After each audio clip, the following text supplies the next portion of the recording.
നിങ്ങളുടെ രഹസ്യങ്ങളൊക്കെ എന്നോട് എന്തിനു പറയണം? ഞാൻ അന്യല്ലേ?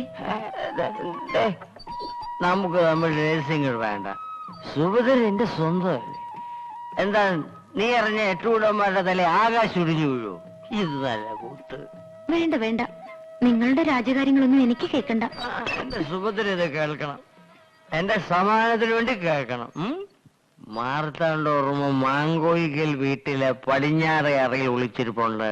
വീടിന്റെ പിന്നിൽ പുഴയുണ്ട്.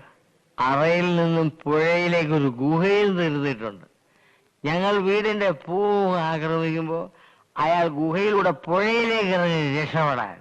അന്നേരം അവിടെയും ഞങ്ങൾ കാണും. അവിടെ വെച്ച് ഞങ്ങൾ അയാളെ കൊല്ലും. ഉറപ്പാ.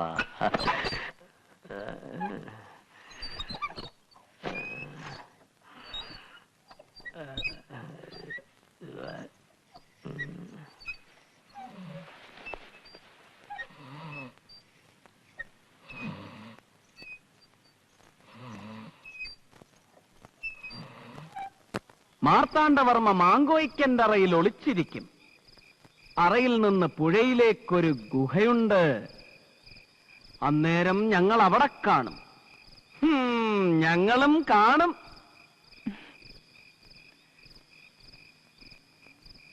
നീ ഇനിയും വാക്ക് പാലിച്ചില്ലല്ലോ.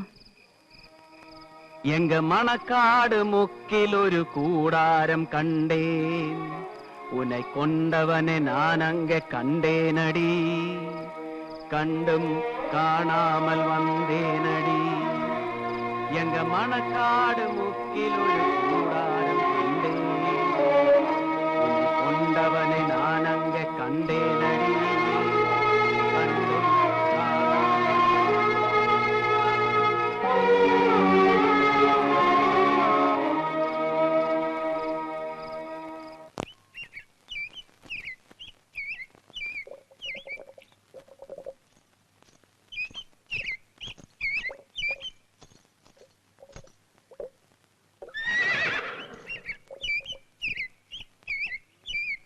സ്വർണവും വെള്ളിയും എല്ലാം വിറ്റ് തീർന്നു.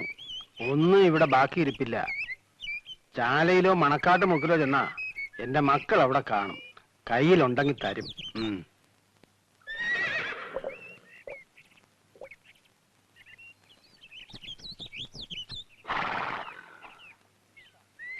കണ്ടിട്ട് അസുഖമൊന്നും തോന്നുന്നില്ലല്ലോ.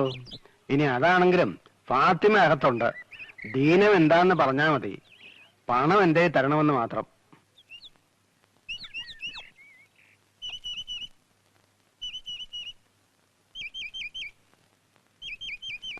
സുഭദ്ര,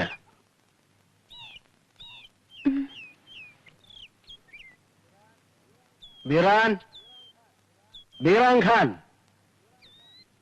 അകത്തേക്ക് ചെല്ല്.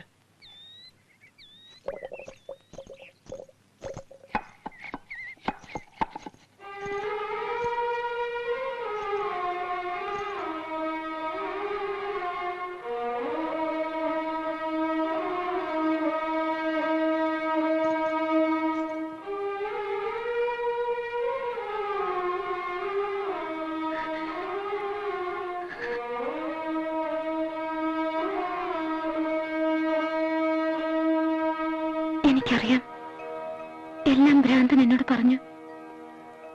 എന്നെ സേനാപതിയാക്കിയ രാത്രി, ആ ശപിക്കപ്പെട്ട രാത്രി, എനിക്ക് ചതിക്കുഴി ഒരുക്കിയുടെ കൂട്ടത്തിൽ നീ ഉണ്ടെന്ന് വിശ്വസിച്ചു. ഞാൻ മരിച്ചു എന്ന് കരുതി അവരാക്രോശത്തോടെ മടങ്ങിയപ്പോ മനസ്സിനും ശരീരത്തിനും നിറയെ മുറിവുകളുമായി ഒടുങ്ങാത്ത പകയുമായി ഞാൻ എന്നെ ഹക്കീം സാഹിബിനെ സമർപ്പിച്ചു. പിന്നങ്ങോട്ട് വ്യത്യസ്തമെങ്കിലും എല്ലാം പൊരുത്തപ്പെട്ടു. എല്ലാം തിരിച്ചറിഞ്ഞപ്പോ സാരമില്ല, ഇനി എന്റെ കാത്തിരിപ്പ് അവസാനിക്കുമല്ലോ. ഓരോ രാത്രിയിലും കുടമണി ഒച്ചയ്ക്കായി കാതോർത്ത് കിടന്നു. വരും രാത്രികളിൽ ഇനി അത് വേണ്ടല്ലോ. എന്തൊക്കെ കൊതിച്ചു. പേറ്റുന്നു പറയാൻ, പിറക്കുന്നത് പെൺകുഞ്ഞാവാൻ. നോക്കുമോളെ നിന്റെ അച്ഛൻ എന്ന് ഉറക്കെ ഉറക്കെ വിളിച്ചു പറയാൻ. വേണ്ട, മോഹങ്ങൾ എനിക്ക് വിധിച്ചിട്ടുള്ളതല്ല. ഒരു നോക്ക് കാണാതെയാണ് ഞാൻ മരിച്ചു പോയതെങ്കിൽ ഈശ്വരൻ എന്നോട് കരുണ കാട്ടി. മതി, ഇത് മാത്രം മതി.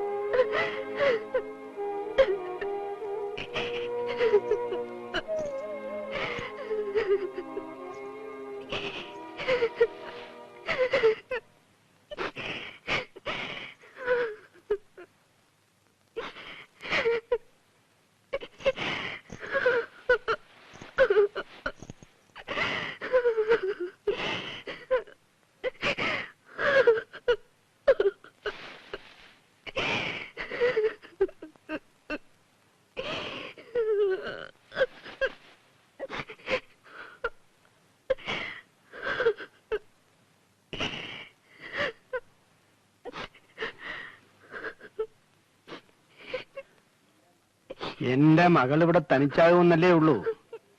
ഒരു തെറ്റും ചെയ്യാത്ത നിങ്ങളെ വ്യസനിപ്പിക്കുന്നത് പടച്ചോന് നിരക്കൂല. ഒരിടത്തും തങ്ങാത്ത ഞങ്ങളുടെ യാത്രയിലെ പുതിയ കാഴ്ചകൾ കണ്ട് ഫാത്തിമയെല്ലാം മറക്കും. പടച്ചോൻ അവൾക്ക് തുണയാവും.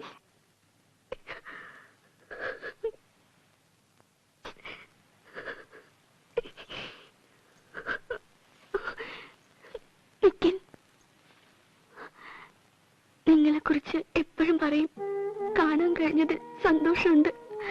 വാപ്പ പറഞ്ഞത് കേട്ടില്ലേ? പൊയ്ക്കോളാൻ എനിക്കൊരു സങ്കടമില്ല. ഒരാളെ ചൊല്ലി രണ്ടുപേർ കരയണ്ട. എന്റെ കണ്ണുനീർ എനിക്ക് ശീലമായി.